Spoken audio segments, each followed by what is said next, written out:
Well, hey, everybody. Hi, Sam. Hi, Molson Man.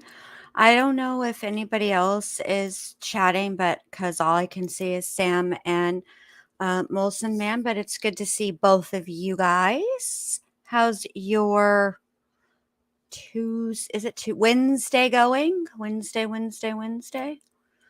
This week has been really weird. I don't know. It doesn't feel like a Wednesday. I don't know. I don't know what a Wednesday feels like. So, anyway, March is almost over. One more day left, and then we're into April. And yeah, give me just a second. I'm pulling up what we are going to watch tonight. Going to finish listening to Ezra.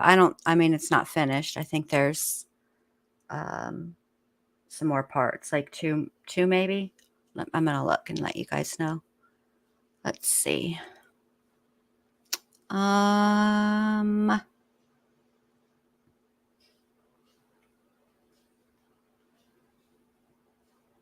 Sorry, you guys. I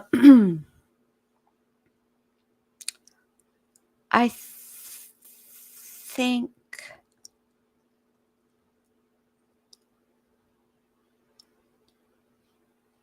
yeah, we should be on part 5. Yes. Okay. All right. So that's where we're at. Cool deal. How's everybody doing? Let me say hi to everybody. Hi, Heather, whatever. Hi, Vincent's missing ear. Hey, Max 2002. Hey, Christine with criminality. Oh, that's a new not good. No, you did good. You lurked and then you got tired of lurking and you joined. It is what it is. This is not the channel to practice lurking. We're all friends here.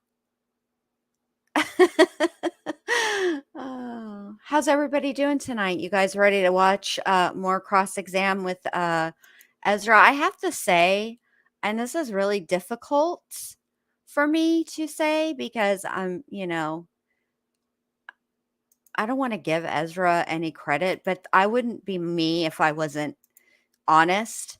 And the truth is, frankly, yeah, it started out a little rocky, but not really on Ezra's part. It was really more on the part of the prosecution because they were trying to elicit a specific response, right? And she was trying to like uh give an explanation, and all they wanted was a simple yes or no.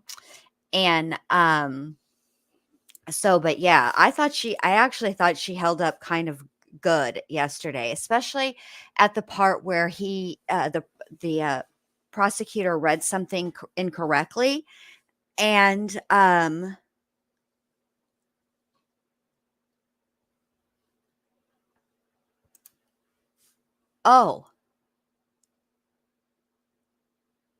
okay, thank you, Molson Man, for helping me out.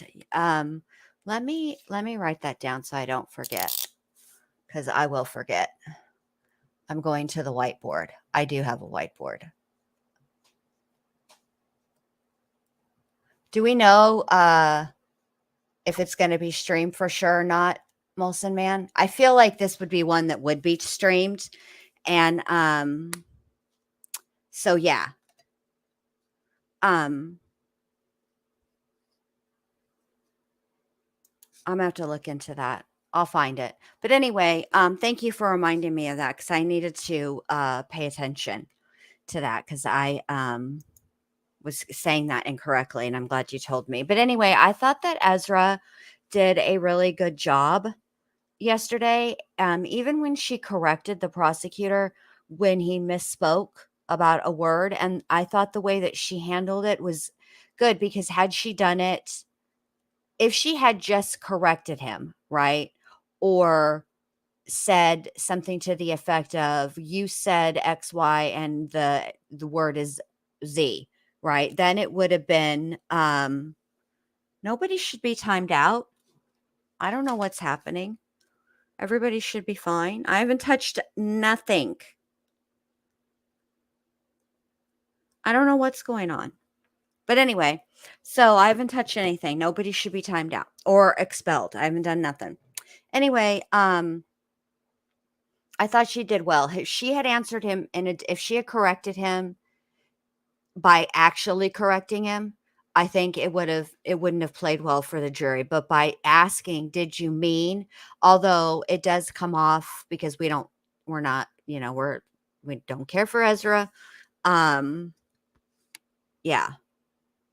Why are we all practicing lurking? If you guys, this is not the channel for that. The channel for lurking is a channel where you don't want anything you say to be seen and screenshotted, perhaps. That was, whew.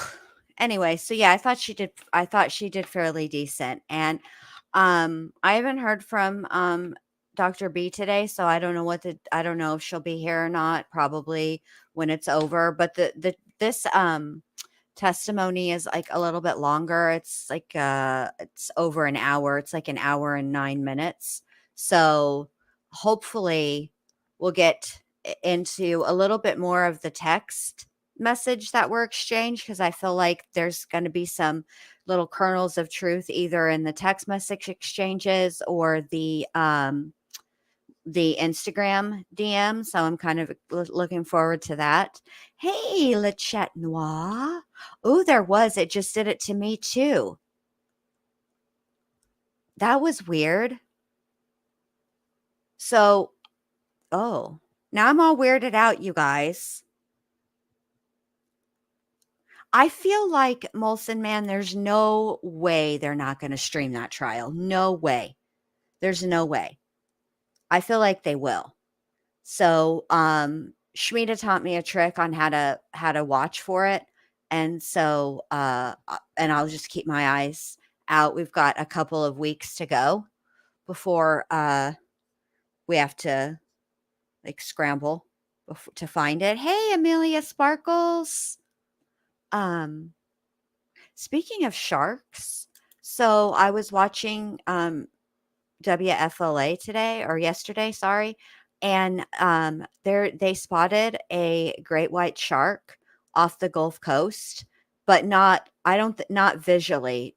They her name is Rose, and she has like the tracker on her, and she even breached the water, which is unusual. And it's interesting that she's here and the Gulf Coast, because the water here is warmer than the other coast, like, or even like the Pacific also.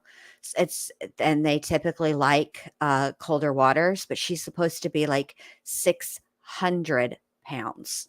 But I'm not freaked out about it because hey, Nonstop Mom, I'm not freaked out about it because we also have a ton of dolphins, and the dolphins kind of keep the sharks away.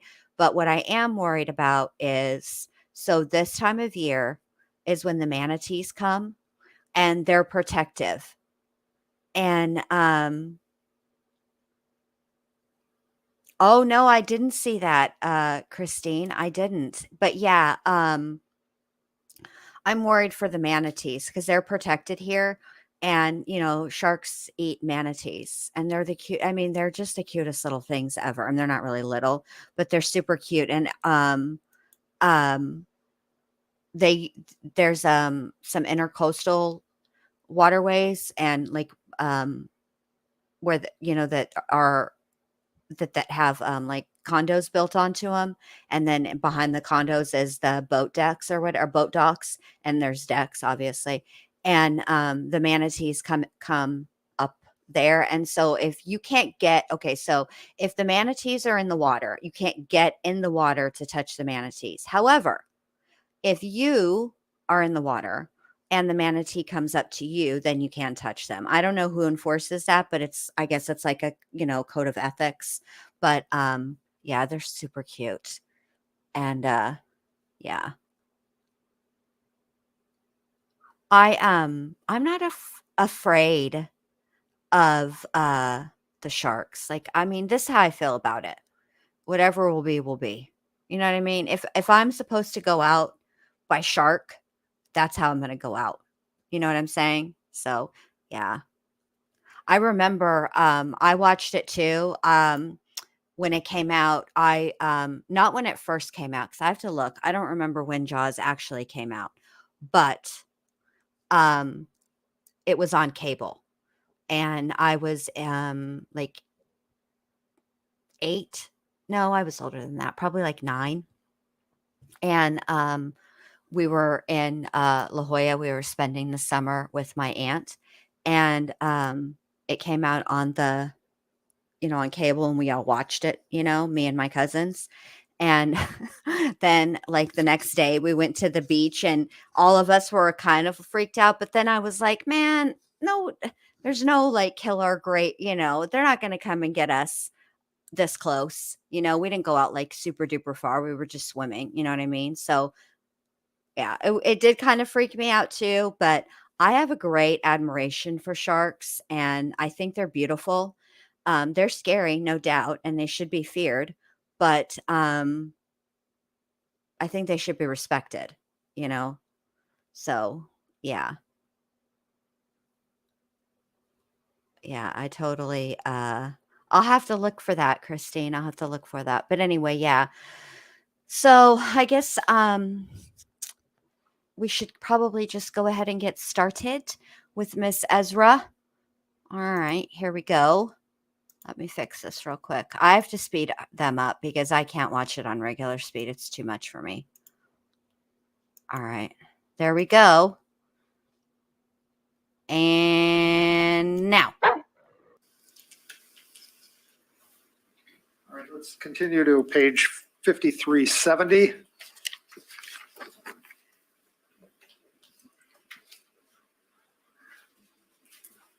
I'm there, yes. All right, and do you see the text that said "Pops will be proud"? Yes, And then that came from Jason, correct? correct. And this is at about 8:31 p.m. It says 2031. Yes, And then he responds 9:19, correct? correct. And then you state life starts now, correct? Correct. And Jason's response to that is no more excuses, correct? Correct. No more lies, correct? Correct. And you respond, I thought about it a lot, and I think I'll call Wintership to return the tattoo gift so I can for sure pay for therapy, correct? Correct. And continue on, it's more important, correct? Correct. All right, and he responds, it's up to you, not even 100% sure if you can, correct? Correct. And you say that's why I'll call, correct? Correct.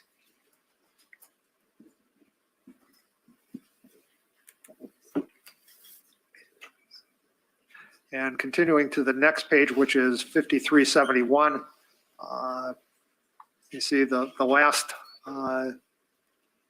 text on or Instagram message on that page is from you to Jason, correct? Correct. And it states you are loved, correct? Correct. And then good night, correct?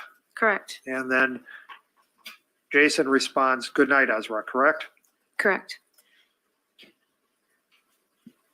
And then he states, you don't understand, he builds bicycles, correct? Correct. And then says guys, correct? Correct. And then these wheels, correct? Correct. And your response to that at 9:38:11 is an Instagram that says my husband, correct? Correct. And his response is dream wildly, correct? Correct. And that would be the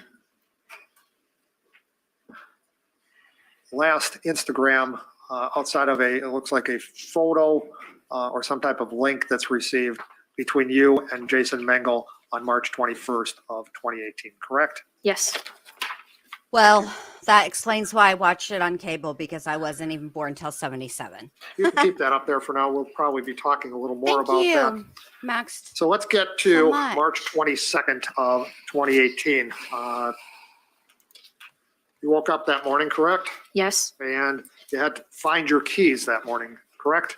I knew where they were, yes. But your dad had hidden your keys, hadn't he? He didn't hide them. He said he hid them, but he just placed them on top of the cupboard, the tall cupboard. Hey, sugar beets. A place that would be harder for you to reach, correct? Yes, I'm not very tall. Be harder for you to reach, correct? Yes.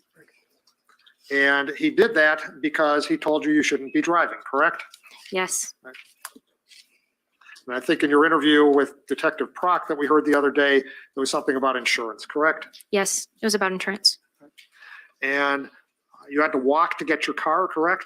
That is not correct. Okay, your car wasn't at the gas station in Stanley? No.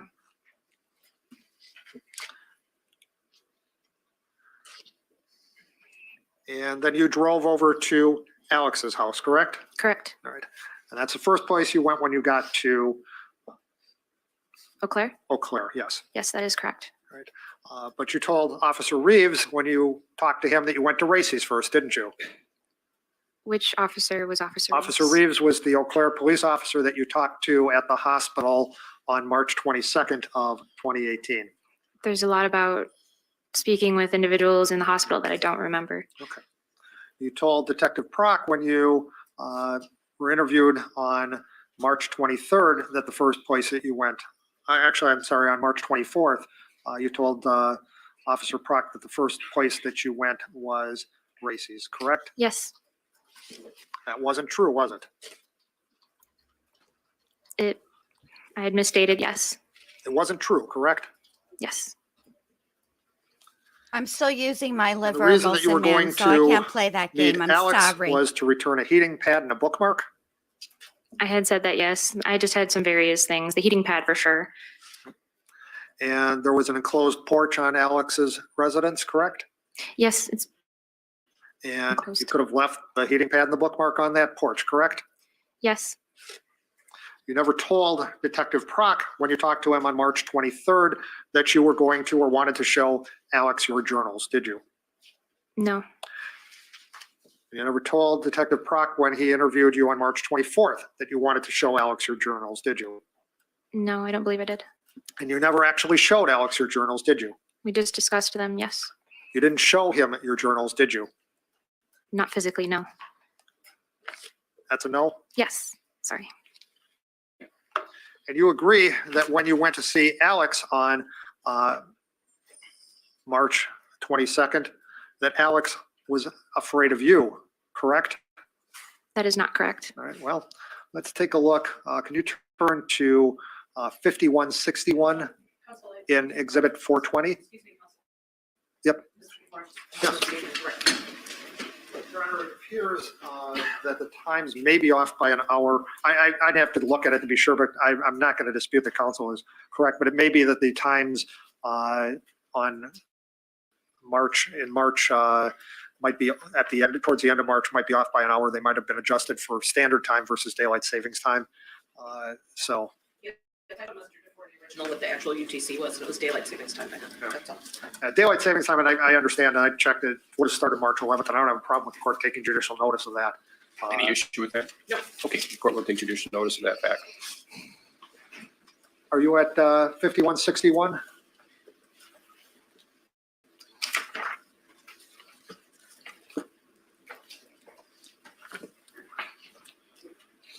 You said 5161? Yes, Just about there. you're there, let me know. Yes. All right. And just so that it's clear that we're on the same page as the last Instagram on there, say yes, hun, on 5161. That is correct. Okay. Go up a few from there. Yes. Fifth one up from the bottom is an Instagram from yourself to Jason Mengel, correct? Just for accuracy, counsel, could you please state what the date of that conversation was? Sure. This is on March 12th of 2018, correct? Yes. All right. And the fifth one up there is, quote,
Oh my God, I did it again. I'm totally talking to you and answering you, and I'm on mute. I'm on mute.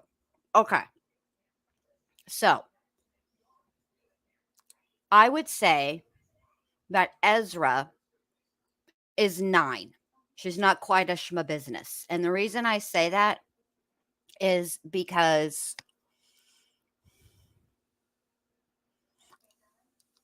I know this is going to sound weird, but I don't think she's actually, I think she's vicious, but I don't think she's as schma business. I don't think she's as vicious as a schma business. Now, Carol Baskin, I actually think she's a schma business. And the reason I think that she's a schma business is because, bruh, she fed him to tigers. Period. Jodi Arias. Jodi Arias is a schma business, and this is why. This is a woman who colored her hair, who filled gas cans with gasoline so that she wouldn't have to make any stops, and had the unmitigated gall to talk about ninjas. She blamed ninjas. So, yeah, tigers and ninjas. Ezra's up there, but she's not quite there. All right. That's my official rating. He's I scared need of to me, quit saying ruling. I've been watching too much Game of Thrones. correct? Yes. And you're talking about Alex Woodworth in that conversation, are you not? Hey, Yes. Anaphylaxis. Good to see ya. But you were not afraid of Alex, correct? No. You went back from Alex's to Racy's after you were there the first time, correct? Correct. And at that time you met with Max Martinson, correct? Yes. All right. And you eventually went to Max's apartment, Yes. exchanged paintings, correct? Yes, that is correct. And then you returned to Racy's, correct? Yes. When you got to Racy's the first time that morning, you parked on the street, correct? Yes. Shut your car off, correct? I don't remember exactly, but I might have. Yes. And then went into Racy's, correct? Yes. All right. Came back out, started your car back up again, correct? Yes, I drove my car. And then drove to Max's, correct? Yes. Shut your car off when you got to Max's? No. Okay. Went back to Racy's, parked again, correct? Yes. All right. Shut your car off and went back into Racy's? I'm not exactly sure if I shut my car off that time or not.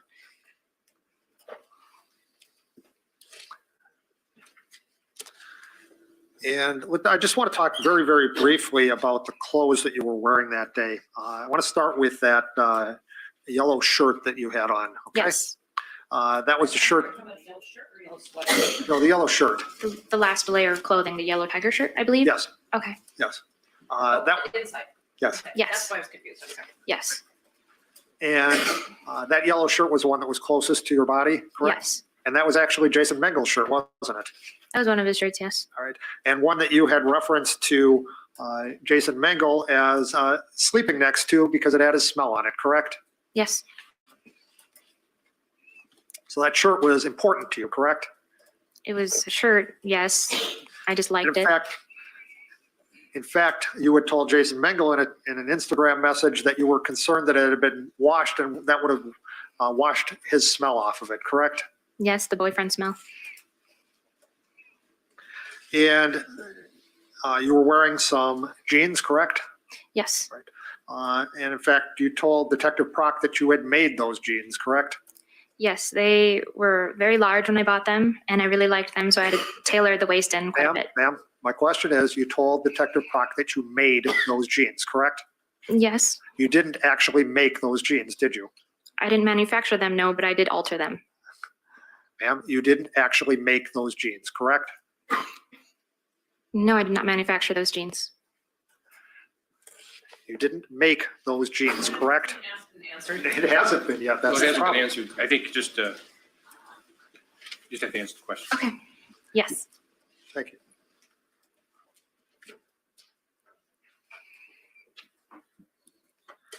Once you got to Alex's apartment the second time, Yes.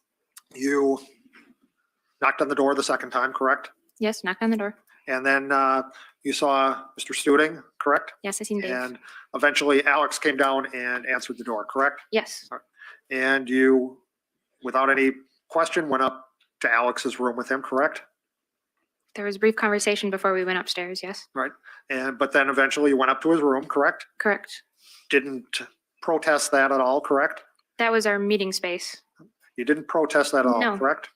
You didn't say, let's meet down here in the living room, let's talk outside, let's talk in my car, anything like that, correct? No, I was comfortable going to his room. And you had no idea if Mr. Studing was staying, leaving, what he was doing, correct? No, I just assumed he was home. And went into Alex's room, correct? Correct. Door was closed, correct? Yes. And you said you started talking to him about your relationship with him, correct? Yes, and many other things. And you told Alex in that conversation that you thought that your relationship with him was wrong, correct? Not that it was just wrong, that I had a lot of mixed feelings about it, and that it shouldn't really have gone the way it did.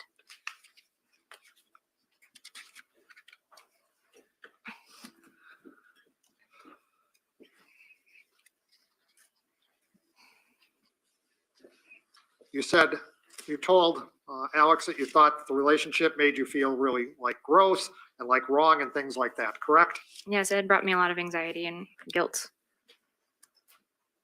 Question is, you told Alex that it made you feel really like gross and like wrong and things like that, correct? I don't remember specifically saying it on that day, no. You told Detective Prock that that's what you told Alex, correct? Yes. And you asked Alex if he felt the same way about the relationship, correct?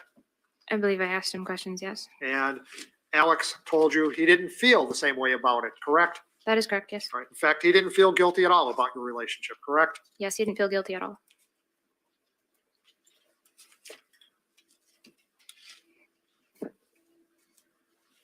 While you were in Alex's room, he never threatened you at all, correct? No, Never told you he was going to harm you, correct? correct, Never told you that he wanted to have sex with you one more time, correct? correct. And Jason got there at some point in time, correct? Yes, Came into the bedroom, mind you, Yes. correct? You didn't tell Jason that there were any problems, correct? correct. In fact, told Jason everything's fine, correct? I believe so. Yes. And then Jason left for a time, correct? He left, right? Well, he went downstairs and outside waited by my car. So he left from Alex's bedroom, From the correct? bedroom, yes. And you stayed in Alex's bedroom for at least a little while after Jason left, correct? Not long after, no. You stayed in Alex's bedroom for a little while after Jason left, correct? A little while, yes. And then you left, correct? Yes, Alex left the Yes. bedroom, correct? yes, And you went outside at that point, correct? yes. And when you went outside, the Eau Claire police officers were there, correct? That is correct. There were two of them, right? Yes. And they asked you if everything's okay, and you told them everything's fine, right? Yep. Yes. And at the time you met with the Eau Claire Police Department, you knew about all the things you testified about that related to your relationship with Alex previously, correct? Yes. You knew all about these journal entries or these essays that you've talked about, correct? Yes. You knew at that time all about the things you testified about your prior sexual relationship with Alex Woodworth, correct? They weren't on my mind at the time, but yes. And you knew all about the things that you've testified this morning that made you uncomfortable about your relationship with Alex, correct? Yes. Despite that, you told the police that everything was fine, correct? At that time, during that part of the day, I believed everything was fine. That is correct. Your Honor, I'd ask that everything before that is correct be stricken as unresponsive to my question. No, Judge, I would object to that. Many witnesses have added something in as they've explained their answers. They're entitled to explain. I'm just gonna let the answer stand. Go ahead, continue, please.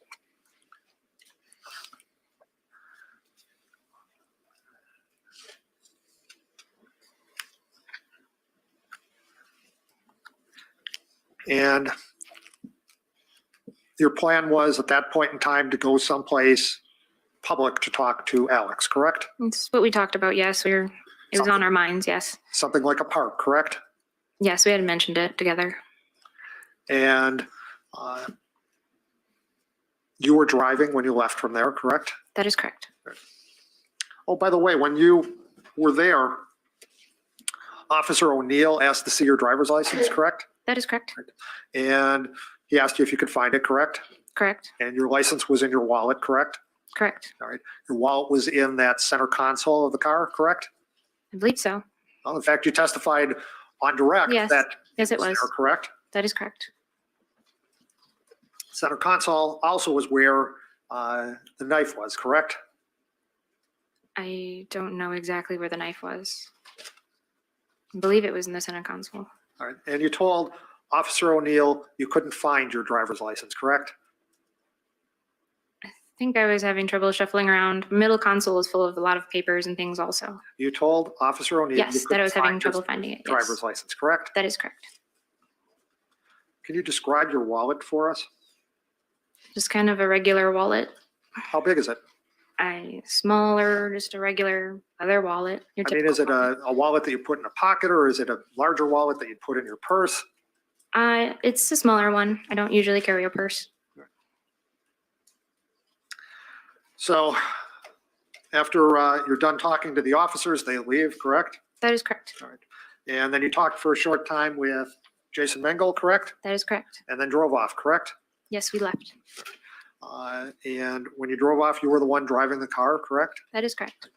And you didn't, Alex had gotten in your car, correct? Yes. Didn't tell him you didn't want him in there, did you? No. Had no issue, in fact, with Alex coming along with you, right? No. You wanted to continue to talk to Alex, correct? Yes. That is exhibit 419B. You see that? Yes. All right. And that, you recognize, this is Alex's residence right here? Yes, I can see that. And you were driving, right? Correct? Are we speaking of after we had left the residence? Right, after you left the residence, correct? Correct. All right. And you said you wanted to go to a park, correct? Yes. You were familiar with Phoenix Park, because in fact, you mentioned Phoenix Park Yes. to Detective Prock, correct? Yes. Phoenix Park is right here, correct? That is correct. All right. And Half Moon Park is right here, correct? That is correct. Both of those are within a few blocks of Alex's residence, correct? Yes. You didn't drive to either of those parks, did you? It wasn't really concrete, so I just drove. You didn't drive to either No. of those parks, did you? No. Instead, you headed west on Cameron Street, correct? I believe so, yes. And just basically headed out of town, correct? Yes, and just basically. You wanted to be in a place where it was in public, correct? Correct. That had That been would mentioned. imply other people being present, correct? Yes, that would imply that. Phoenix Park would be a location where other people would be present, wouldn't it? At times, yes. All right, and Half Moon Park would be a place where other people would be present, correct? At times, yes. And you didn't go to either of those locations, correct? No. You passed by a park as you got into Dunn County, correct? I'm not aware of any parks in Dunn County. Oh, you drove on County Highway E, correct? No, I'm going to object. That's I- misstating the testimony because she said Really they switched drivers and Well, she said she didn't know when. Yeah, it's not clear when and where he switched drivers, so you may continue this line of questioning. I honestly was just driving. I wasn't really paying attention to where I was going. I was just on a road driving. Going to someplace public to talk, correct? That had been mentioned, but sometimes we drive around and we talk. Now, you said that as you're driving, you started to feel uncomfortable, correct? Yes, that is correct. Didn't turn around and just come back into town or ask Alex to get out of the car? Didn't do either of those? No.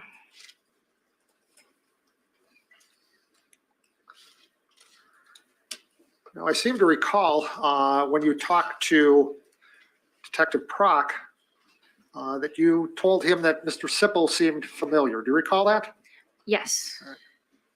And you know, now at least certainly, Mr. Sipple lives on 430th Ave, correct? That is correct. And 430th Ave happens to be the exact road that you turned off of when you turned off of County Highway E, correct? Yes, that's the road Alex turned off of. And you told Detective Prock, actually, strike that, withdraw that. The stop along 430th was at the very first field road that happens as you got to 430th, correct? Yes, that's where he had stopped driving. And I want to talk a little bit about circumstances once you got there. You said that the vehicle got stuck and you just couldn't get it out, correct? The first time it got stuck, I maneuvered it. But the second time, no, I could not get it out. Yep. And that's what I meant. And Okay, thank you thank for you. clarifying that. Yes. Once it got stuck, you said you sat for a period of time on the trailer hitch, correct? Yes, after looking around a bit. 5-10 minutes you sat on the trailer hitch? I can't tell you an exact time, no. Short period, long period? It felt like a long period of time. All right. You don't know though. No, All right. And then Alex came up to you and talked to you, correct?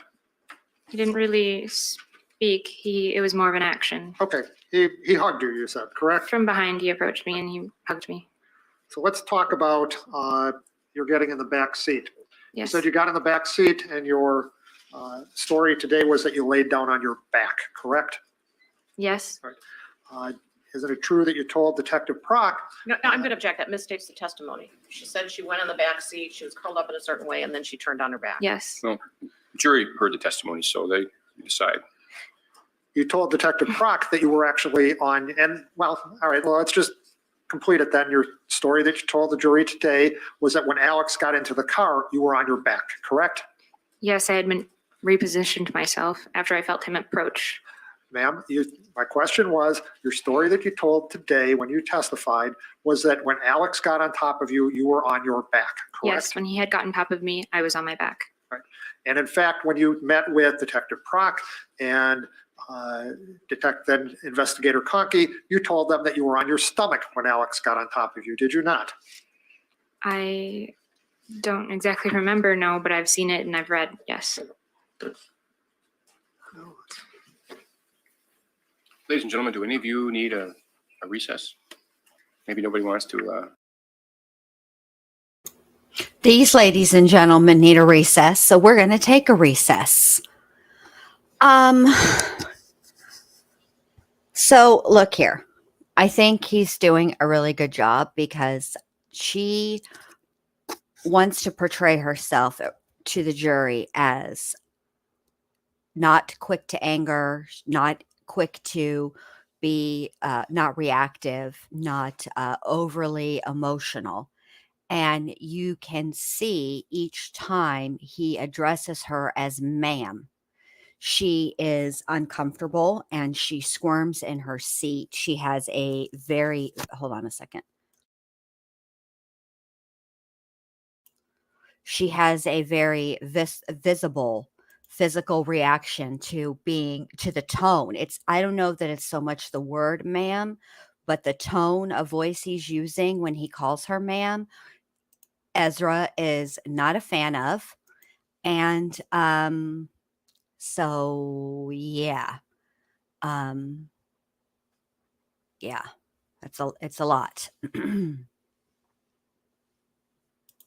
That's our recess. Court is now in session. Your Honor, I'll get back to this later. Okay. That's fine. I just wonder, and if Yeah, you let the bailiff. that's all right. If you need a recess. Hey, Crackling Rosie True Crime, how you doing? Good to see ya. But you never told Detective Prock that that Alex told you to go lay down in the seat, did he? Did you? I believe, no, I did not. I'm sorry? No, I did not know. In fact, the only thing you told Detective Prock was about going into the back seat to look for something to get you unstuck, correct? Yes, And you told Detective Prock that it was when you were in the back seat trying to find something to get the car unstuck that Alex supposedly attacked you, correct? correct. You never told Detective Prock that the defendant put the scarf over your eyes, did you? No, I had not said that. And if I understood your story as you told it to us today, this morning, or actually this afternoon, you need Alex in the groin and the knife fell out of his hand, correct? Correct. And then you grabbed the knife, correct? Correct. Right. It's not what you told Detective Prock, is it? I don't believe so. I would In have, fact, you told Detective Prock that you grabbed the knife by the blade, correct? I believe I've said that, yes. All right, and got it away from Alex by grabbing it by the blade, correct? I might have said that, yes. And you said that it hurt a lot when you did that, correct? Correct. Judge, if he's going to do that, I just asked that there be exact lines and that she be shown a transcript because she testified she doesn't remember exactly what she said, but she's acknowledged whatever's in there is accurate regardless of her memory. So I would ask she be given an opportunity to look at the transcript before she answers her questions. This is cross-examination, Your Honor. I'm going to overrule the objection. Could I have Exhibit 196, please? Oh boy, Ezra, you in trouble now. 23rd or the 20th? Counsel. They're not playing with you. 196 is one of the articles referenced by Dr. Tillotson. Oh, I'm sorry. I'd like to approach it. Thank you for clarifying.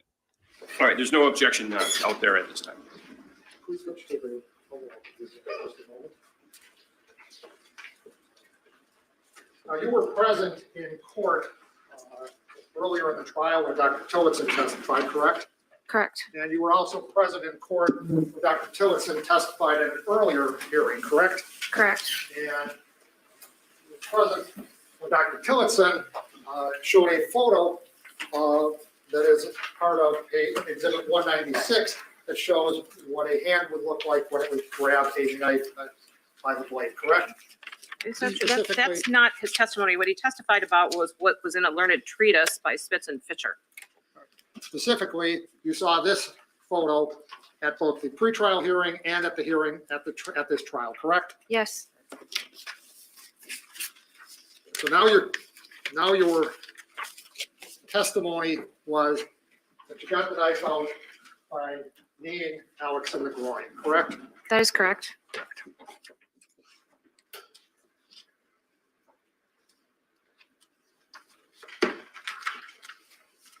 Let's talk about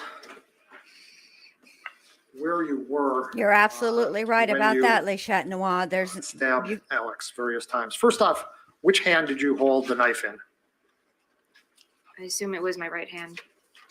So you were holding the knife in your right hand, correct? Correct. And if I understood your testimony correctly, there was one time you stabbed Alex when he was outside of the car, Yes. and that was in his side. Yes. Which side?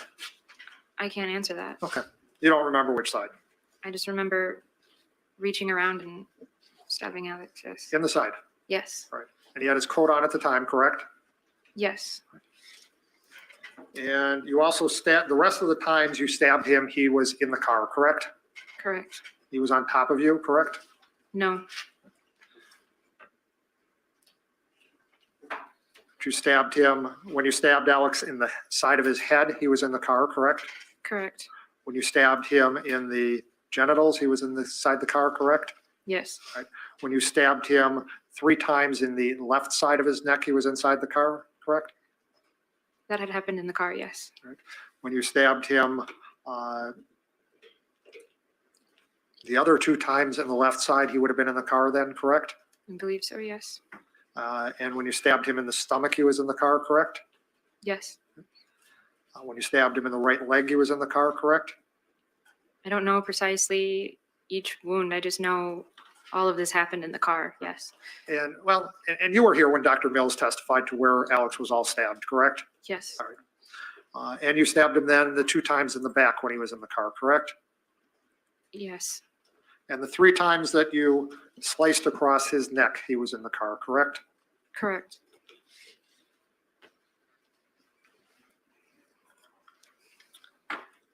Where was Alex in relation to you specifically when you stabbed him in the head? He was facing me. Right. How close to you was he? He was very close to me. you wait Within inches? until they can I get can't- you more. To tell you within inches, he was in front of me. He was face to face with me. You could see his face? Yes. And you said you didn't have your glasses on at the time, correct? Correct. Right. So if you could see his face, he was probably pretty close to you, correct? Correct. All right. And you stabbed him using your right hand, correct? I don't I stabbed him, yes. And you said you were using your right hand to stab him, correct? I believe so, yes. And when you sliced him across the neck those 3 times, was he I'm also? going to object to sliced across the neck 3 times, and it's been asked and answered. Well, in a different way. You may proceed. Overruled. All right, well, let's do it this way. When you sliced him across the neck the first time, he was right in front of you then as well? I don't remember distinct separate times. Okay, well, when you sliced him across the neck, then all 3 times he was right in front of you, correct? Yes. Within inches? I don't know within inches. He was What? in front of me. Okay, again, you could see him at that point in time, correct? I can see a person is in front of me. It's if I can see detail or not. Just so that we're clear, you took the word boy and carved that into your arm yourself, correct? Yes, that is correct. Did you take off that blue flannel shirt before you did that? I believe so, no. Did you cut through this blue flannel shirt to do that? Yes. Did you take off the blue, and I'm sorry, I didn't understand exactly what you said. It's spotted, or it's not spotted, it's actually got something else on it. It appears to have small plants on it. Okay. Did you take that shirt off before you carved boy into your arm? No, I hadn't taken my clothes off. All right. So you just cut through those shirts? I cut through a shirt. I don't remember if my other shirts were pushed up or if something else was in the way. I remember cutting through my blue shirt. Yes. I'm sorry? I remember cutting through my flannel, my Okay. outer shirt. And the other shirt was underneath it, right? Yes. Okay, I'm going to have to stop her right there. Now, correct me if I'm wrong, y'all. Because, I've been wrong before. I'm human. I get things wrong. But when they held up the shirt that's blue that they referred to as some dots or whatever, and she's corrected them and said they're little plants, and the flannel, right? We all saw those. Did you guys see holes? I'm sorry, let's not say holes. What were they calling them? What did they refer to those as? We're going to have to call them holes because the name, the what they referred to them as, is escaping me right now. Okay. But wouldn't there have been rips, defects, some sort of defects in the shirts, on the sleeves, towards the wrist, because they all buttoned, right? So they all had that little button around the wrist. So are you trying to attempt to explain to the jury why the handwriting is poor when you carve the word boy and that it actually looks like box? Because how are you cutting through shirts that have no defect in them? This makes, again, no sense. Okay, here we go. And the spot where you had boy carved into your arm was up almost to your elbow where it started, correct?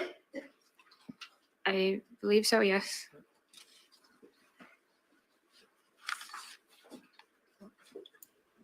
I used to watch that show too. And actually, rather, just so that we're clear on it,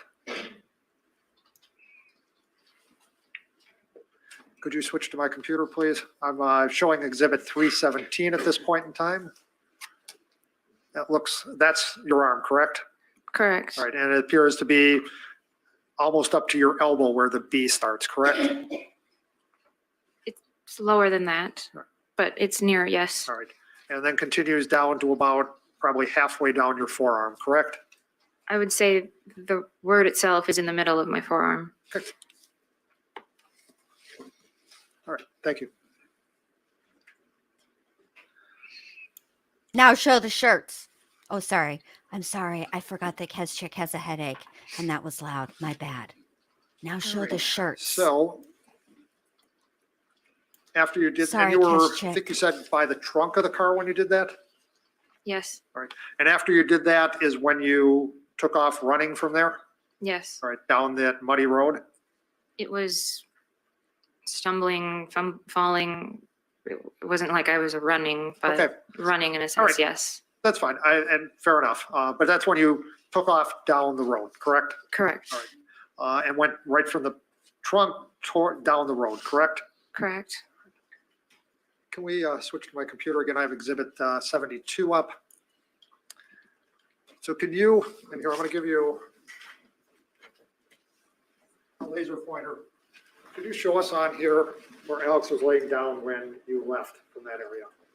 You said it was by the trailer. I just Okay, don't know see, exactly now I where have it a is. better He idea. was, I don't know, he was in this area. He was in this area. What area? Why So the can't area we see the around by pointer? number 9 on there. Yes. Okay, great, thank you. Yes. Oh, let me see. Right here, guys. And his, you can switch off his coat was off? Yes. He was laying down on top of his coat? That is correct. What was on top of his coat? His head or some other part of him? His body was I he was- was on top of his coat. I can't specifically tell you what parts exactly what were on the top of the coat. He was laying on top of the coat. And I Hold think on a minute, prosecutor. I was running. Okay, I'm done. said you took his phone, correct? I grabbed it from the car. Yes. Right, and you took his phone so you could call for help, correct? Yes. Didn't dial 911, did you? No. Didn't call Jason Mango, did you? No. I don't Didn't think call, I in don't fact, think we've anybody seen for them help, all. did I you? definitely That's what I wanted haven't. to do, I've but I only couldn't. seen what's been displayed. You didn't call And I anyone can for help, promise did you we you? didn't No. see them all. Where did you grab Alex's phone from? The car. I'm sorry? The car. Where in the car? It was in the back of the car. Where in the back of the car? I'd seen it in the footwell. I'm sorry? I had seen it inside. I spotted the phone inside the footwell. Okay. Passenger side or driver side? It was in the footwell. It was just amongst. You don't know whether it was passenger side or the driver side? I remember just grabbing it from where your feet would go in the car. Again, my question is, you don't remember if it was the passenger side or the driver side? Not specifically, no. And you also took the knife along, Yes. carrying the knife in your right hand, correct? Or your left hand, I'm sorry, correct? Yes. The phone was in your right hand, Yes. and then you said you fell and the phone broke and you just kind of left it there? Yes, the phone had. I mean, I suppose that it could have nonstop, Mom, but the thing is, that's not what she testified to. What she testified to was that he took it off. That's an action. You know what I mean?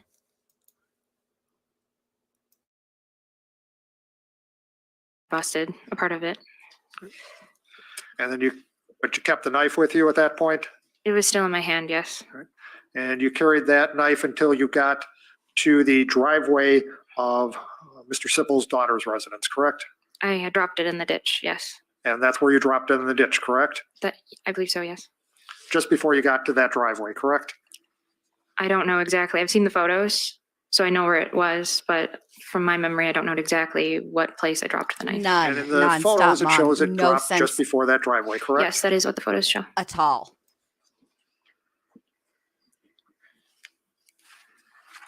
And then you walked up to the back door of Mr. Sippel's residence, correct? Yes, I found my way there.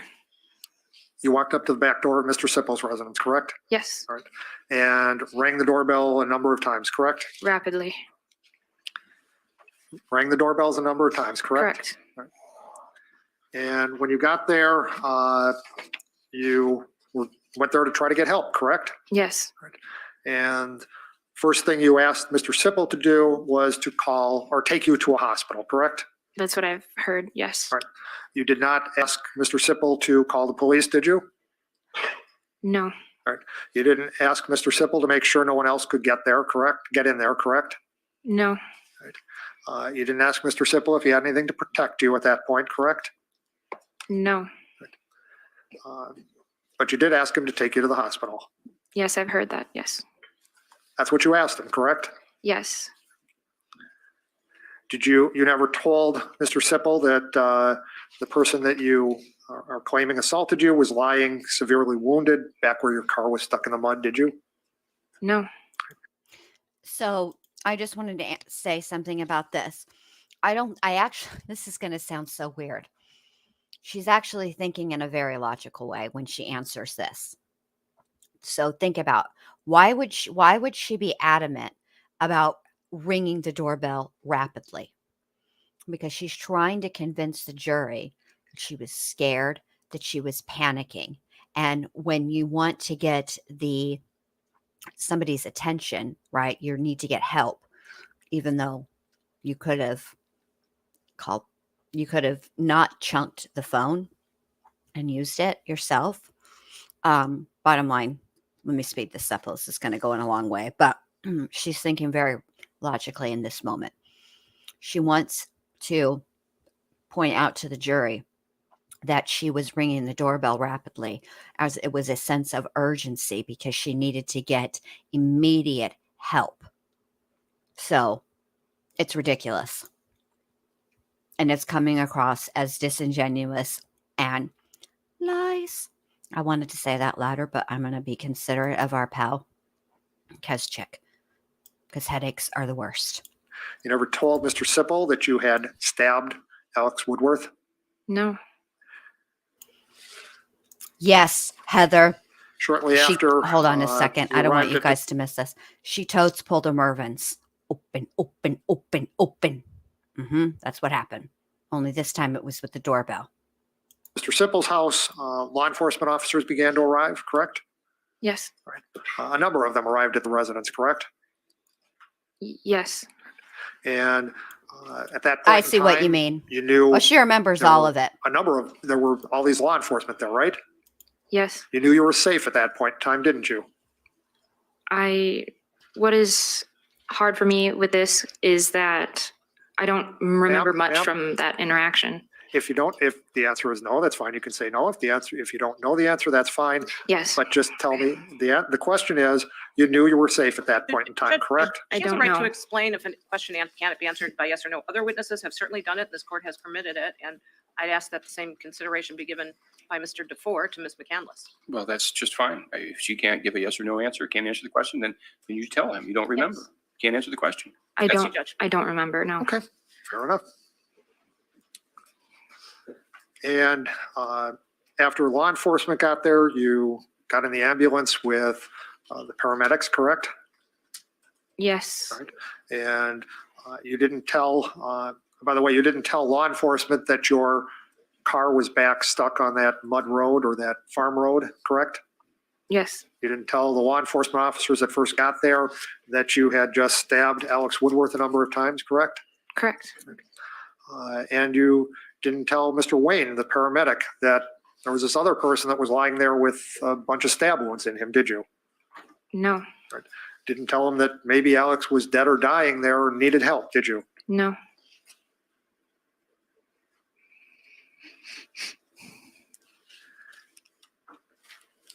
And you got to the hospital, correct? Yes. At the hospital, you met first with a female nurse, correct? I don't remember much. I remember a lot of different interactions from the hospital, but specifics are very hard for me. But you didn't tell that nurse where your car was, correct?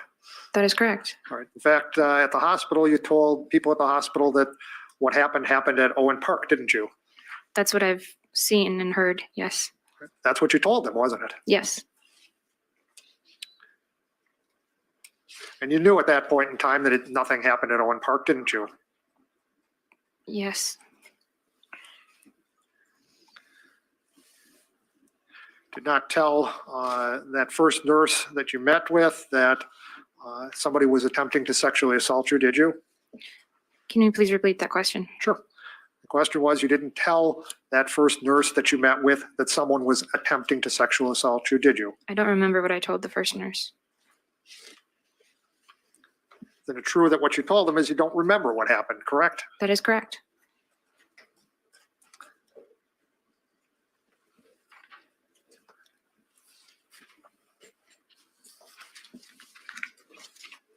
And then you met with the same nurse, Jennifer Morris, correct? Yes. And you knew at that point in time you were safe, correct? Yes. You did not tell Ms. Morris what happened to you, correct? No. In fact, you told again Ms. Morris that it happened at Owen Park, didn't you? I don't remember saying it, but if that is in the transcript, then yes. And you didn't tell her that you had been sexually assaulted, correct? I don't remember what I said to her, no, but In fact, what you told Yes. Ms. Morris was you couldn't remember, correct? correct. And then you spoke as well to Kelly Swartos, correct? Yes, And at that point in time, I think we heard from one of your interviews, you were in a unit that was locked, correct? correct. So you knew at that point in time as well, you're safe, correct? Yes, I had known I was safe.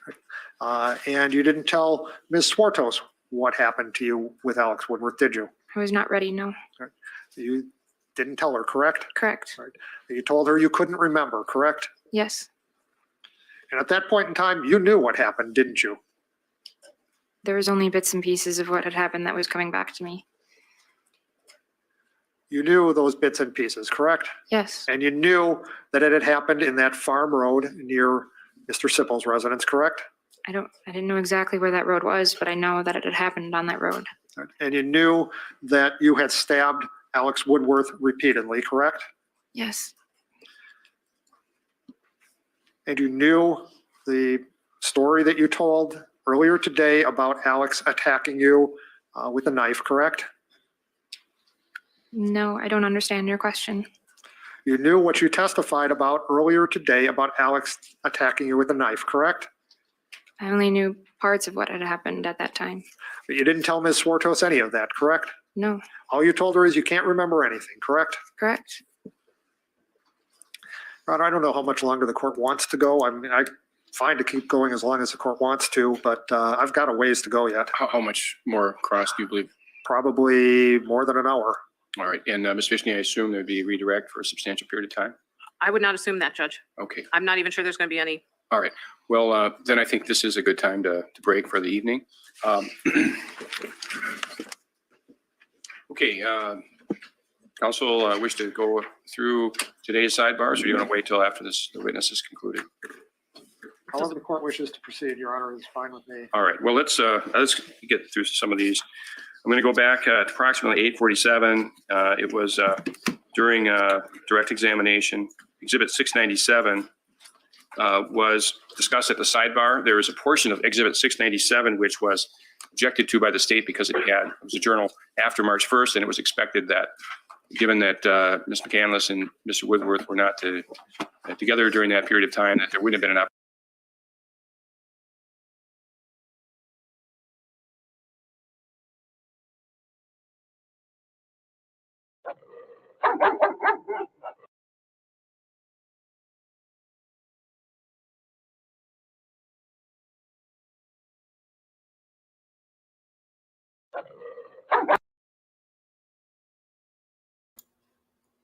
Okay. So, wow. That's all we have for tonight. I guess the rest of that is all outside of the presence of the jury. And I don't know that I can do a whole other hour of it, because the next one is full. Like, it's all testimony. It doesn't have any like, there's no arguments outside of the presence of the jury. So I think we're going to end a little early tonight, you guys. But he's definitely making a lot of progress with her, as far as he's gotten her to admit that she did know what happened. It doesn't matter if she said, go grocery shopping, Christine. I know I can't. Grocery shopping is, I don't like grocery shopping, and I don't like laundry. Those are my two chores I really can't stand. Everything else is okay. I'd rather clean the bathroom than go grocery shopping or do laundry. Oh, thank you, Molson Man. Look at Molson Man. Oh, such a good mod. I'm so glad I gave you a wrench, even though you didn't really want it, and now you're forced to keep it. But on a serious note, Molson Man, if you ever want to give the wrench back and you don't want it, I won't be offended. I get it. It's not going to bother me. You can tell me. But he's getting to her, and he got her to admit that she did know what happened. And he got her to admit, even if she says in bits and pieces, the fact of the fatter, as our friend No Sweat Glands Andy likes to say, um, is that she knew she had stabbed him, and she knew he was seriously injured. In fact, she actually testified on direct that he wasn't breathing, and she knew that, and showed absolutely no care, concern, anything for him at all, not even a little bit. And that, I think, is going to have a profound impact on the jury. And I'm curious, I'm going to do some digging around because I am very curious. Now, I know that there have been, I don't know, I believe that there have been some like Dateline 2020, 48 hours, those kind of things done on Ezra. What I'm going to try to find is to see if any of the jurors did interviews, because after we get, if they did, we're absolutely going to watch it, and I will, I'm sure they'll try to give me a copyright claim, but I'll make sure that it's transformative enough so that it won't stick. And a claim is different than a strike. They can make a claim, and then, and what'll happen is, if they have a claim on it, if you guys were to, like, all the ad revenue goes to them. And if I don't know how they do with super chats, but I feel like if you get super chatted during that time, I think that the revenue goes to the copyright, but I'm not sure. So for sure on that. But bottom line is, I will make it transformative enough where they can't, with I can dispute it. It's not a strike. You don't actually have to dispute, but you know what I'm saying? I'll fix it. I don't even know why I'm talking about this. Okay. So this is another interesting thing. What she says happened is at the very end of all of this, right? They're in the car, and he is, at some point, the way she's describing it is her back is up against the back of the driver's seat. Okay. So she's looking out towards the rear window. Okay. And he is in between her. Oh, thank you so much, Heather, whatever. That was so sweet of you. Thank you so much. Now, this is where it gets tricky, because she says he was between her and the door, and never was there, or at this point. Oh, thank you, Molson man. I'm so glad. I would love for you to keep it. Okay. So she says that he is between her and the door. The problem is, right, that at this point, anyways, there wasn't anything specific. And I'm really hoping that the prosecutor on cross tries to pin her down as to which door it was, because hello, in an Impala is a 4-door vehicle. So there are 2 doors, right, in the back of the car, right? There's the one on the passenger side, and there's the one on the driver's side. But then she says he's outside of the car. He walks over, which the way this is why I'm also annoyed with their diagrams, because I thought it was a little bit more of a distance. I didn't think they parked right up next to that trailer. And that has got me change my mind on some things as well. So, he got out of the vehicle, stood next to that trailer, took his jacket off, and laid down. Okay, I highly doubt that he took his jacket off and laid down. It's possible, it's possible that he took his jacket off. I doubt that he laid down. I think it's more likely that he fell down.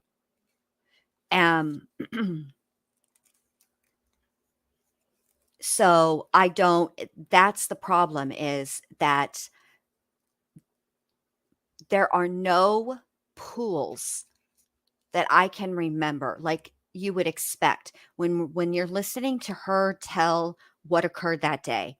And the majority of the stab wounds, specifically the ones to the neck and the groin, okay, there are not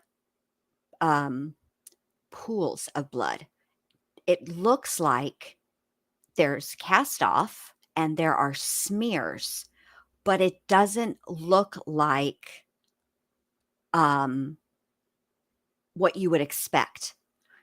Actually, the bigger pools of blood, the larger, I should say, are outside of the vehicle. And if let me go back to what we were just watching, to that where he showed the picture, because if you look, oh shush, oh wait, what's this? Oh yeah, this is outside of the presence of the chair. I got confused rewinding. Hold on, I'm find it when he put it on display, because it's kind of hard to tell. Oh, stop. There's that. Hold on. I might have gone too far. Hold on. Anyway, when he put that on display, you can really see, especially that picture, that there was a significant amount of blood outside of the vehicle. And I don't actually believe that he took his jacket off and then laid down or fell down. I actually think that she was trying to initiate sex and that's how all this happened. Come on, where is that? Did I miss it? That's the boy. I hate when I don't like when YouTube does this. Makes it so hard. On the computer, it's so much more difficult to search.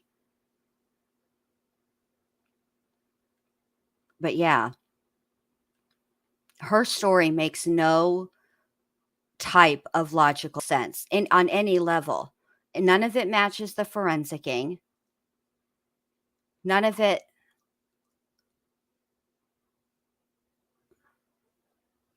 It just doesn't pass the sniff test.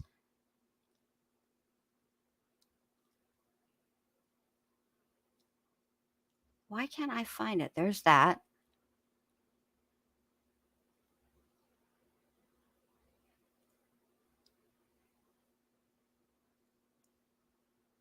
Hold on. Oh, this is going to really make me annoyed.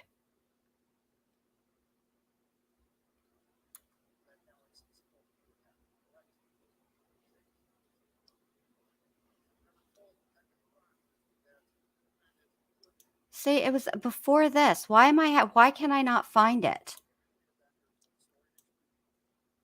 Oh my God. Now I'm annoyed and now I can't find it and I don't want to waste you guys' time. So anyway, at the point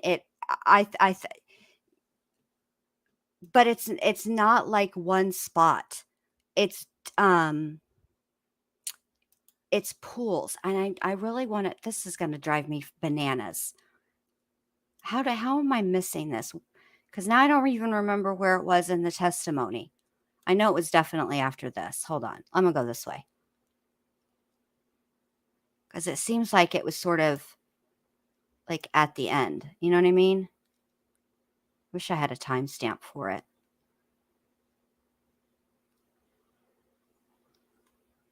There it is.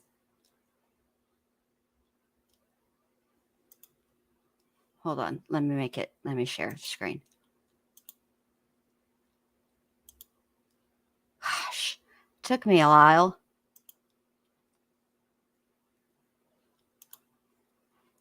Hold on. Oh, wait. Hold on.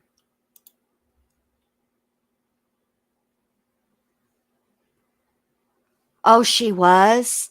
All right. Well, tell me where to look, Anita, and I will if you guys want to watch that. But bottom line, you see here, Heather, over by I mean, these are the tracks, but it just looks, there's the jacket.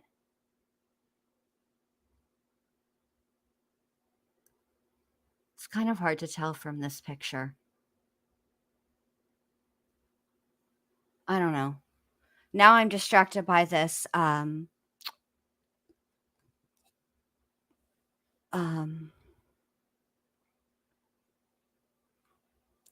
Well, where can I look for it, Anita, where they're streaming it? Because I'd be more than happy to put it on for you guys if that's what you want. I just need to know where to look.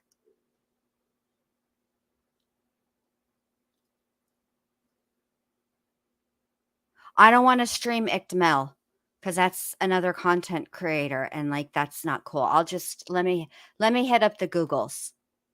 All right.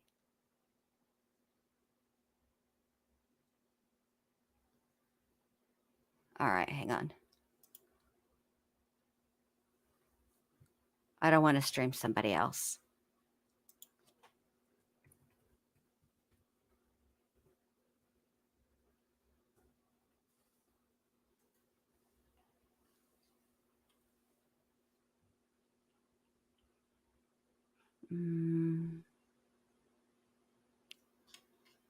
Okay. Let me look on YouTube. See if one of the news stations is talking about it.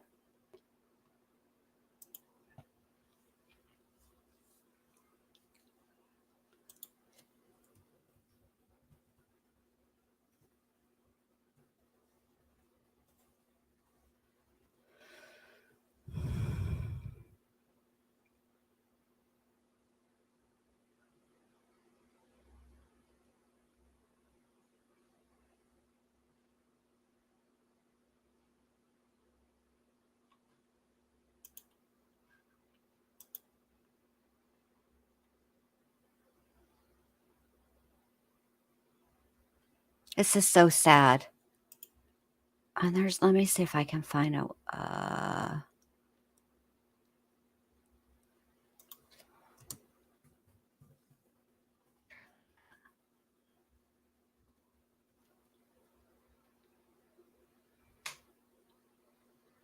now these are all old.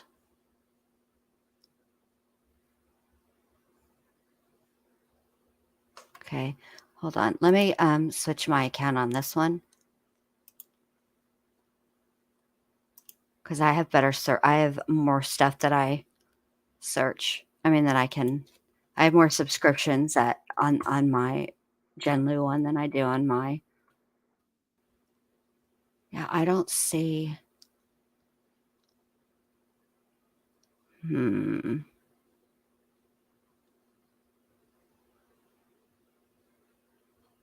All right. That's okay.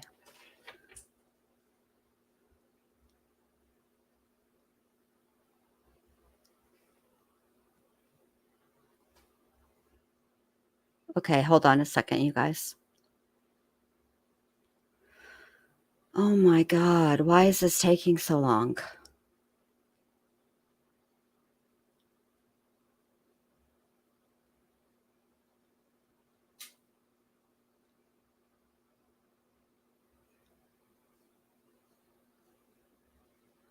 Okay, so thank you to Christine. Thank you. So here's the press release, okay? On Tuesday, March 29th, 2022, and this is from the Churchill County Sheriff's Office and the Lyon County Sheriff's Office. Investigators from the Churchill County Sheriff's Office, along with a detective from the Lyon County Sheriff's Office, responded to a remote part of Churchill County following a tip regarding the disappearance of Naomi. I don't want to say her name wrong. Irion. Their investigative actions led them to a possible grave site. Washoe County Sheriff's Office Forensic Investigative Services team was contacted and responded to assist in processing the scene. The body of an adult Caucasian female was recovered from the gravesite. The body was transported to the Washoe County Medical Examiner's Office for an autopsy and to confirm identification. On March 30th, 2022, the remains were confirmed as those of Naomi. I hope I'm saying her last name correctly. Irion. The family has been notified. No further information can be released at this time, as this is still an open and active investigation. We would like to extend our sympathy and condolences to the Irion family and thank all the volunteers for their hard work in trying to find Naomi and bring closure to the family. The Churchill County Sheriff's Office and the Lyon County Sheriff's Office will continue to work closely on these cases. Thank you, Christine, for sending that to me. Babe, I appreciate it. I mean,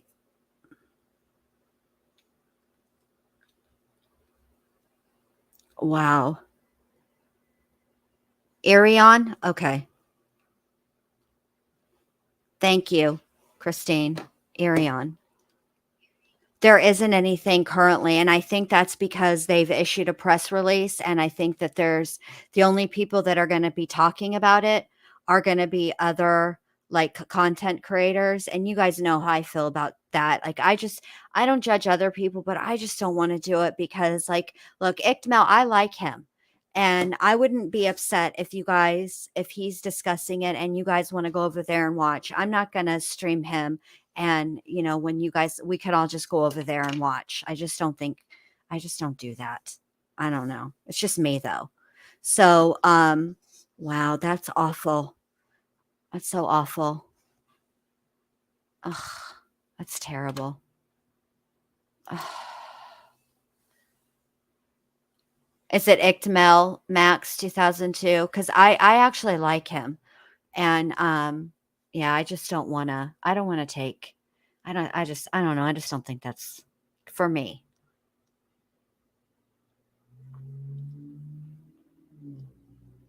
Oh, I try to be Max 2002. Listen, I, I actually believe in the golden rule, which is for you to treat people how you would want to be treated. And if it were me, oh, is it Gray? Okay, he's good too. I like him as well. If it were me, this is how I would want to be treated. I would rather people say, okay, well, the ward is covering this and whatnot. Why don't we go over there and watch it rather than, hey, let me share screen and stream you? Like, you know what I mean? Like, it's just not, I just feel like it's courtesy. You know what I mean? So sad though. No, not the outcome anybody hoped for. She's so young. What is going on in this world? Why are people, this isn't new stuff. It just seems like it's getting worse. It's just getting worse, and I'm not all that, I cover true crime, right? So obviously I'm interested. It fascinates me, but it just feels like the world is going to shit, Thank you, Molson man. Christine helped me and spelled it phonetically too. Your girl, because it's not a case that I followed super closely. I know I'm terrible. But this is awful. Her poor family. So young. So young. Wow. See, I'm going to say this. If you think back 2 years ago, well, I guess 2 years ago would be 2020, right? So 3 years ago, 2020, 2020, early 2020, or even 2019, right? A situation like this would be a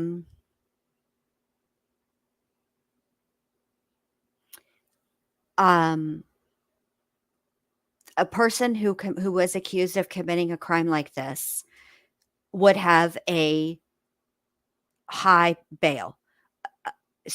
A bail that would be so high that you would have to, usually if you were a homeowner, you'd need collateral, right? Most people don't make bail. And then on top of it, they sometimes even deny bail if they believe the person is to be a flight risk, right? So, but in this situation, and I know that it's because of the C word that we're not allowed to say on the tubes, but that allowing people who have no business being,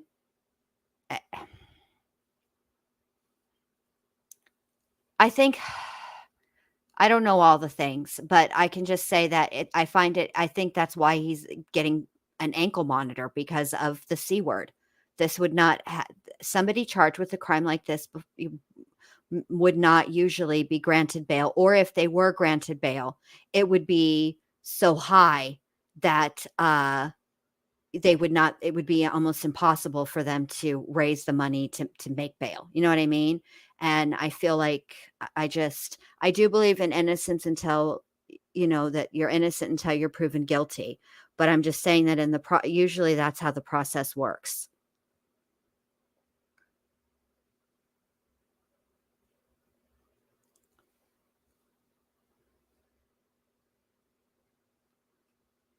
It's true. I mean, you're not wrong. You're not wrong. And that's the thing, Heather.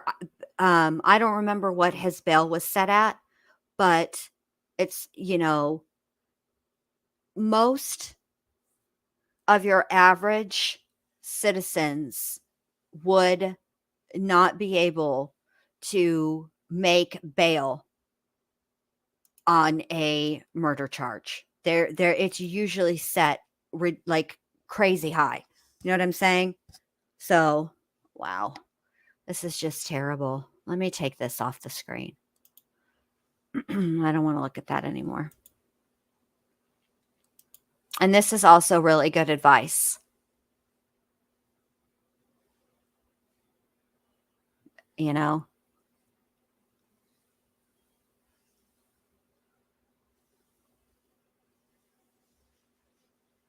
So this is really sad news. But that is good advice. That's really good advice.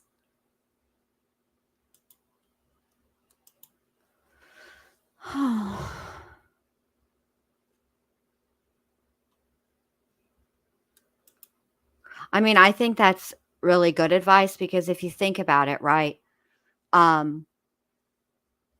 Let's say they are armed, right? And they do shoot you, right? Because you're trying to escape. Either way, I think it would be risk. I think I would take the risk as well. I think I would take the risk as well. So, yeah, and don't run like Ezra, her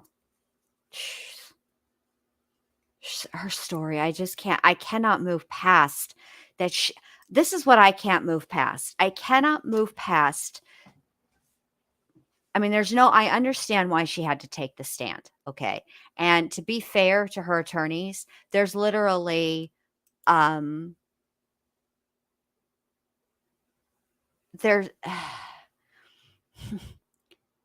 there was no way around her taking the stand. And there's only so much preparation that an attorney can give their client that will help them during direct.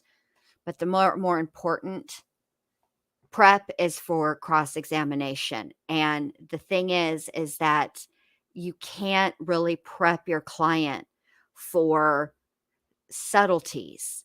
And what the prosecutor was doing is, and when I said that it was the word, when he would say the word ma'am, I don't think it's the word itself that was bothering her, as if he was misgendering her. I don't think that was her issue. It was the tone with which he said the word. He was chastising her. He was stopping her and not allowing her to in her mind. What he was doing was absolutely correct, but in her mind, she took it as, I'm trying to get this story out. I'm trying to tell you what happened to me, and you're sitting here grilling me and treating me like you don't believe me, which is hard for somebody with her personality. It's very difficult for people you have to be a sociopath and a psychopath to be able to keep the mask going during cross-examination. It's very, very difficult. And there are, Ezra is young, and she has, thank you, Molson, man. $500,000 isn't all that much, though, if you think about it. I'm talking about when they make it 1 million, or when they make it a cash bond, something crazy like that. But 500,000, and you pay what, 10%? That's still 50 grand. 50 grand is a lot for the average person to come up with, that doesn't, like, say, own a home or something like that. You know what I mean? So anyway, I digress. I'm totally off the track now. But with Ezra, she's trying to come across as very demure, that she has been subjugated by these very strong-willed, not just strong-willed, but fixed ideas and ideals.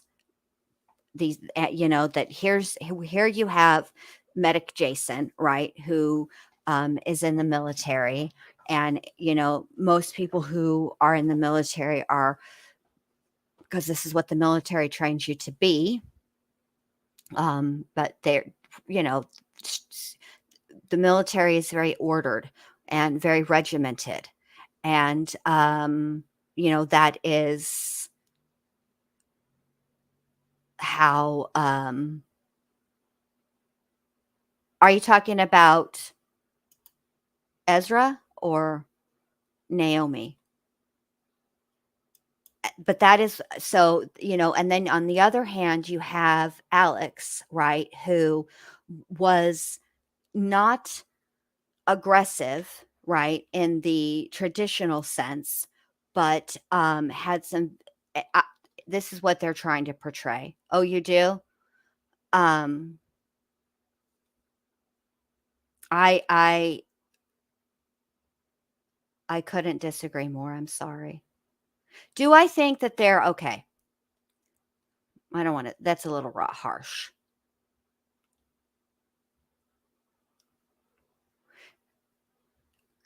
I don't think that, I think when it came to Jason, due to the age difference, in that way, she was vulnerable, because there is nothing that makes up for,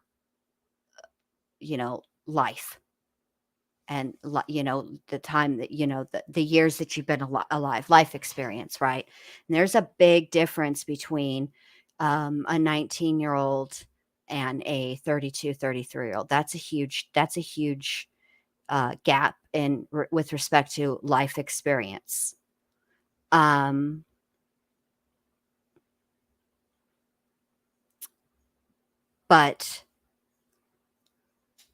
I think that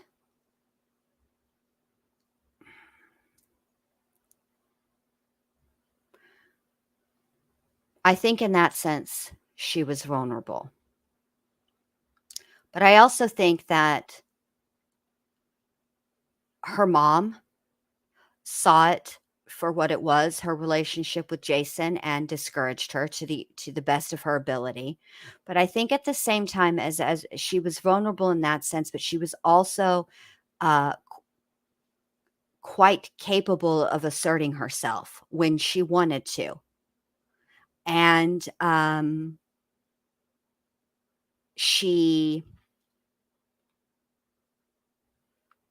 I still believe that her motive for unaliving Alex was a very messed up. She was attempting to prove to Jason that she was never going to get back with I think Jason regarded Alex more than even John Hansen. I think that Jason regarded Alex Woodworth as his rival for her affections, period. And I think that Ezra did what she did that day because I think that this was her way. And I don't think that Jason was in on it or anything like that, but I do think that this was her way of proving to Jason that there would be no rival. And what she did by unaliving him, but at the same time hiding her true motive, right? Because she's attempting to make everybody believe that she was the victim of either an essay or an attempted essay, right? And that she had no choice but to unalive Alex Woodworth. And I don't believe that for 1 second. I think I think she had an idea when she set off when she went over to Alex's house that day. But I do think that the minute she just made the decision to do what she did started before they ever got into that car. I think it started upstairs when Jason followed them from Racy's and showed up and attempted to be the mediator and then suggested that they find a public venue to have a tender venue that was public to have this delicate conversation. And that is what I think. I think that when she saw Jason chase after her, I think up until that moment, she wasn't sure if Jason really still did have feelings for her or if he was just messing around with her. And then she realized, hey, I've learned a lot. I think when he rushed into that house the way he did, although now when you're listening to her testify, it's like she can't imagine why he did that. It was so annoying. Like, how dare you? But I think that's the moment that she decided that that's what she was going to do. That's what I think. So I wonder what tomorrow is going to hold, because the way that prosecutor, that tone of voice he used with, I've still got a lot to go, or whatever it was he said, it was the way he said it. It was like, yeah, Ezra, he's not done with you yet. So, well, I think exactly. I think that's what really what Jason meant by that was that this was his way. But I think that something, when he ran up those stairs and showed up like he did, something clicked in Ezra's mind. And I think that's when she decided to do what she was going to do. But I do think that what she really had hoped for was that Alex would give in and have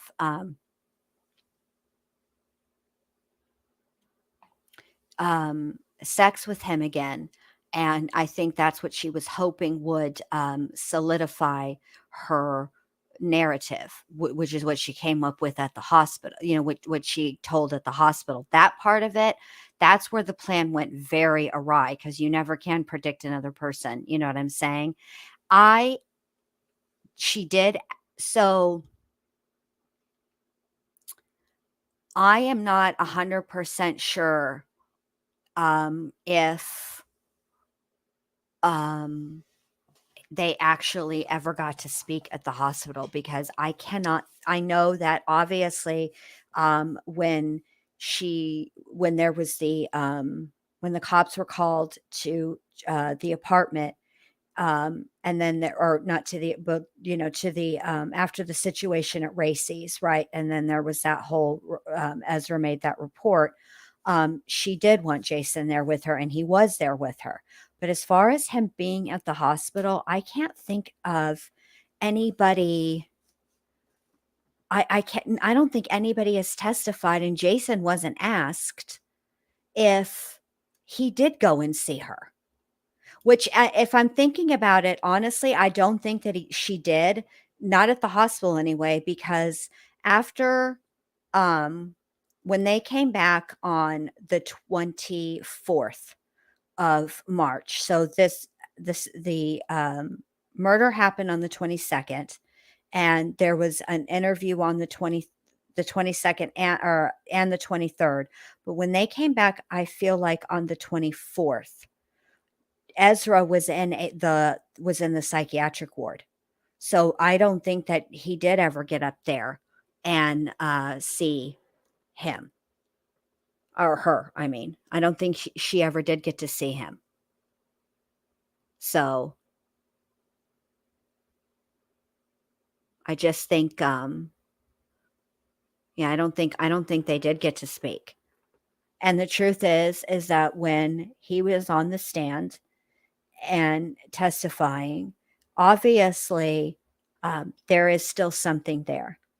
Now, I remember another case similar to this, right? The Nicholas Godejohn trial, because Gypsy didn't have a trial; she took a plea. But when Gypsy came in to testify, she made it an absolute point not to look at Nicholas at all. I think she may have glanced one or two times, maybe once, maybe twice, if that. And the way that the camera was, I feel like Nicholas did watch her, but you really couldn't see it in the same way that you could see with this trial. But Jason was most absolutely, we all saw it. We were there. We've all watched. He absolutely was looking at her and continued to look at her. And she absolutely was looking at him and continued to look at him. And so obviously, and this is, this happened in 2018. She was on trial in 2019, something like that. I mean, it had been a minute, and it just, yeah. So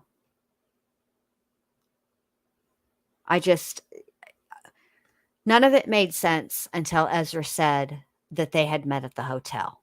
None of that I couldn't understand Jason's reaction until she testified about that and said that they were on the low and they were still hooking up. And then it was further, yes. Where is that? Where is it? Let me find it.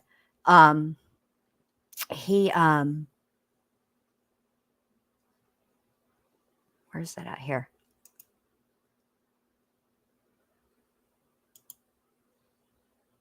Like that. So quick. But yeah, there was definitely something still there. And again, and then the text exchange, because Jason had made it seem as if any talks of future grown-up things, because when you think about it, Ezra was young. 19 is young. It's legally an adult, but it's still a kid, but he made it seem like he didn't make it seem, he outright said that anytime they would talk about children or marriage, it was in a joke, like they would joke about it. That last conversation that they read, which was like the 21st, so the day before the murder, was not joking. I mean, I don't know about you guys, but I have not said to anybody, I only want to have your children. Ha ha ha, psych. Like, that's never happened. That's not a joke. And I have dark humor. So if I'm over here saying, yeah, no, that's not a joke, then yeah, no, it's not a joke. Like, I've never said that to anybody. So it was completely obvious, and they did.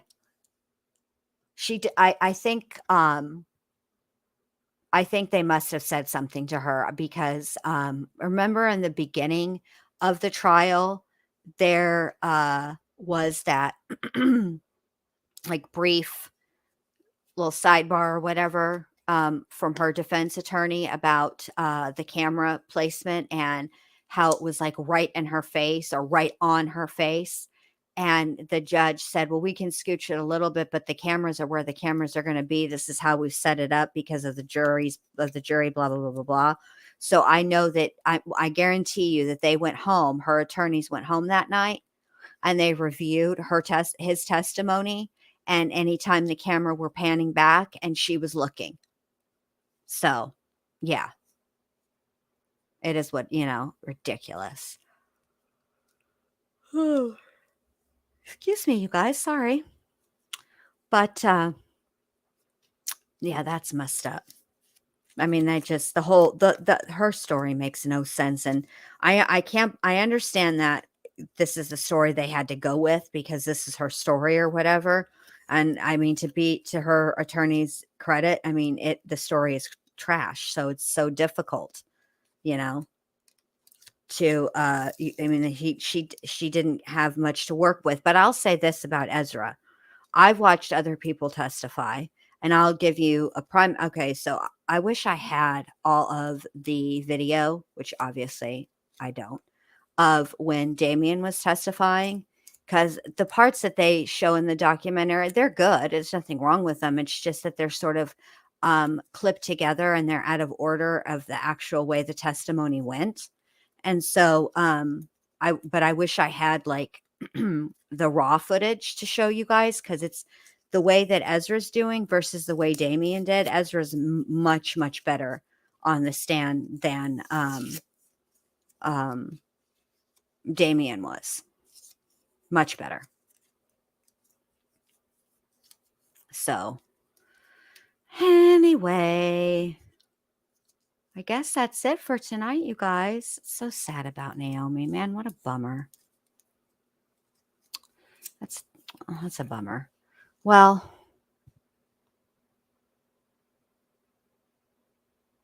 I don't know what else to say, you guys. Kind of all out of stuff to talk about. So I guess I'll see you guys tomorrow night, and we'll see what much more the prosecutor has for his cross-examination. And I'm curious to see what, if any, redirect will happen